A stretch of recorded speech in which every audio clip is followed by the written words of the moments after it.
To address the issue of error code 5B on a Frigidaire refrigerator, it is essential to understand what this code signifies. Error code 5B indicates that the unit has entered Sabbath mode, which is the most common cause of this issue.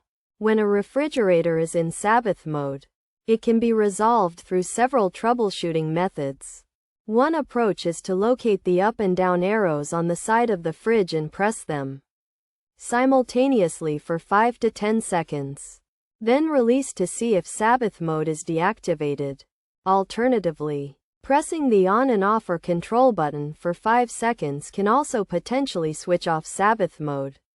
If these methods are unsuccessful, another option is to long press the V button on the freezer temperature and the up button on the fridge's temperature for 5 seconds to see if it resolves the issue.